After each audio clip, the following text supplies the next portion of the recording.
E aí, vamos lá para a última aula de Grécia Antiga e dessa vez falando sobre a cultura helenística, a cultura grega. Vamos embora, pessoal. Antes de mais nada, se inscreve no canal, ativa o sininho para não perder nenhuma novidade, dá o teu like, comenta aí no vídeo o que tu vai achar, né? Conforme tu for assistindo, faz os teus comentários e compartilha com a galera. Então, vamos lá.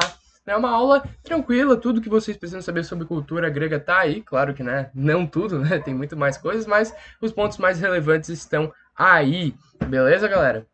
Vamos começar então por filosofia, né? Cara, a filosofia como a gente conhece hoje, né? A filosofia ocidental, principalmente, tá? Que essa filosofia é caracterizada aí por um trabalho, né? Sobre campos de estudo, sobre fazer as perguntas, né? Sobre de onde que a gente veio, sobre qual o sentido, né? Da vida, sobre a ética, perguntas sobre política, sobre a democracia, perguntas sobre liberdade, perguntas sobre a realidade, né? Então, todos aqueles campos que a gente conhece, né? Ética, epistemologia, enfim, vários outros, tá? Tudo isso vai nascer na Grécia Antiga. Em um primeiro momento com os pré-socráticos, tá? Aí como, por exemplo, Tales de Mileto, Anaximandro, né? Xenófanes, entre outros, né? E depois os socráticos. Os pré-socráticos, eles tinham essa filosofia voltada para explicações de surgimento do mundo, por exemplo, né? Sobre o ser, mais especificamente, né? A gente vai ter ali Parmênides, né? Falando sobre aquela dualidade de permanência e mudança, né? O Heráclito, né? Então, sendo esses dois que se contradiziam, né? Um dizia que o outro estava errado, mais ou menos assim, né? O Heráclito e o Parmênides, né? Depois a gente vai ter a escola socrática, né? Quando o Sócrates ele vai começar a fazer ali com o método dele de perguntas vagas, né? Tentando extrair com a maiêutica, né? A resposta da pessoa com qual ele está conversando. O Platão vai ser o discípulo dele e a gente conhece Sócrates através de Platão ou a gente conhece Platão através de Sócrates, aquela máxima da filosofia, né?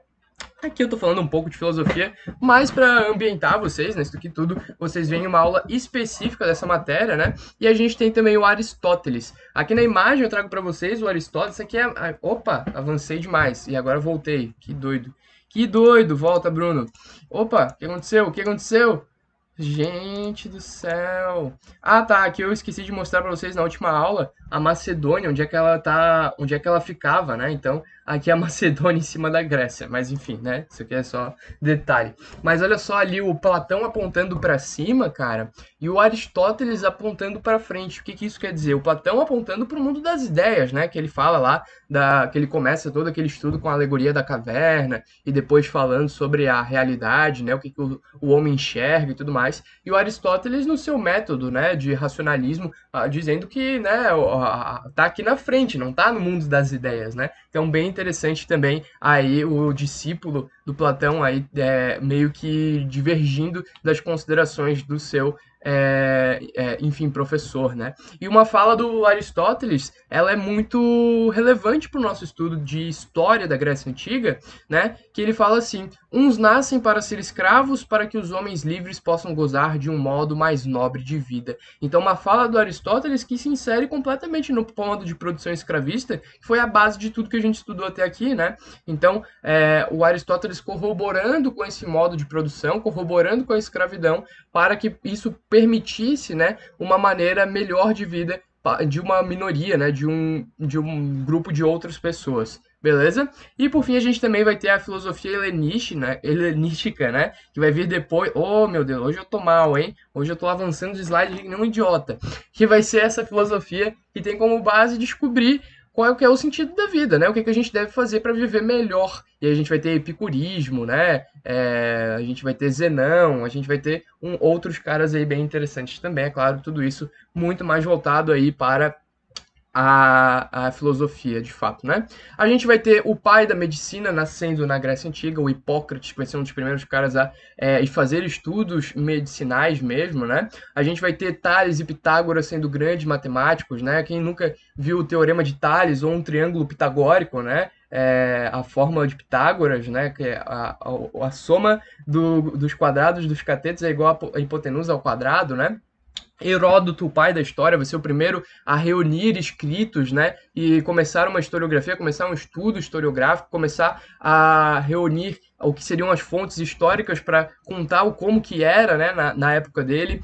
O Arquimedes, o maninho da física, né, o carinha do empuxo, né, toda aquela história do ourives, né, que o rei contratou ele para ver se o ourives tinha feito uma coroa 100% de ouro ou se tinha feito uma liga, né, e assim dando prejuízo para o rei. E aí ele vai ter aquela grande descoberta, né, eureka, né, que ele estava, enfim, tomando um banho numa banheira, obviamente, né, e ele vai perceber que conforme ele entrava na banheira, o volume de água subia, né? O nível de água subia. E aí ele teve a ideia do empuxo também, que é essa força, né? Que empurra os corpos nos meios fluidos, tá? Bem interessante também. Opa, meu Deus, cara, hoje vocês podem me xingar bastante aí no comentário. Meu Deus, hoje eu tô passando de slide que nem um idiota. A gente vai ter o teatro grego também, que vai ser um teatro em um primeiro momento muito pautado nessas máscaras, né? Que elas permitiam um alcance maior do som, porque o teatro grego era esses anfiteatros gigantes, então era difícil de escutar, né? E também era difícil de enxergar muitas vezes as expressões dos atores, por isso que eles tinham essas máscaras prontas com as expressões já gravadas nelas, né? Então, principalmente a tragédia em um primeiro momento e depois a comédia, tá, galera? A arquitetura, tá? Então aqui eu trago para vocês esses pilares, o pilar dórico, né? Um pilar com menos, digamos assim, menos enfeites, né? Porque os dóricos não tinham tempo, eram muito guerreiros. Um pilar jônico, né? Lembrando que os jônicos eles foram os que mais influenciaram a construção da civilização ateniense, né? E o pilar coríntio, né? Que o coríntio também ali na península do Peloponeso. Tá, galera? A arquitetura, é isso que eu falei para vocês, né? Os pilares e também as grandes construções, como por exemplo os anfiteatros. A escultura, né? Então, a idealização da figura humana, né?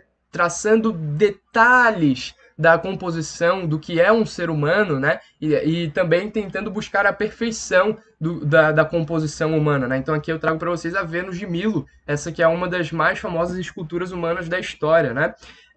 E aqui eu trago para vocês também uma das grandes bibliotecas que a gente teve nessa época, que foi a Biblioteca de Alexandria, né? Que acabou pegando fogo tempos depois. Agora, falar um pouquinho sobre religião, né? A religião dos gregos era politeísta, tá? Uma religião, ou seja, com vários deuses, onde a gente tinha um antropomorfismo, ou seja, os deuses eles tinham características humanas, né? Eles tinham, por exemplo, raiva, ódio, né? Compaixão, eles tinham outras coisas como, por exemplo, a gula, enfim, algumas coisas características, né, humanas eles adquiriram também. Além de deuses, a gente também tinha os heróis, né? Quem que são os heróis? São esses, às vezes, semideuses, né? Como a gente tem o Hércules, né? Que vai ser um grande herói que vai se envolver em uma história, né? E vai fazer grandes feitos. Por isso que a gente considera eles heróis, então, que vão ter vários escritos e muitas histórias aí de mitologia dentro dessa cultura helenística. Beleza, galera? Fazendo um último comentário, né, aqui, sobre cultura grega e cultura helenística. Qual que é a diferença, né? A cultura grega, em um primeiro momento, ela vai ser muito regionalista, né? Ou seja, a gente vai ter a cultura das cidades-estado que vão se desenvolver em conjunto ali nos períodos homérico, arcaico, né? E essa cultura ela vai permanecer ali, certo? Já quando a gente tem a tomada ali da Grécia pelo Filipe da Macedônia e depois o espalhar, né, o alvorecer dessa cultura por várias outras civilizações, a gente vai ter aí de fato a cultura helenística, né? Quando a gente vai ter esse cosmopolitismo, quando a gente vai ter esse avanço da cultura grega, da cultura helena, né, da cultura helenística para o resto do mundo, para as outras nações, beleza? Então a cultura grega é muito mais regional e a cultura helenística é muito mais cosmopolita, muito mais abrangente, muito mais espalhada pelo mundo, beleza? Então vamos para o próximo slide. Para fechar, eu trago aqui para vocês quais são os principais deuses do Olimpo, né? Então aí, Zeus, o deus do trovão, aqui. E aí eu convido vocês a assistirem Percy Jackson, a lerem os livros do Percy Jackson, a procurarem mais sobre esse assunto, que é muito interessante, né? Deméter da agricultura, o Apolo, né? Dionísio, o deus do vinho, né?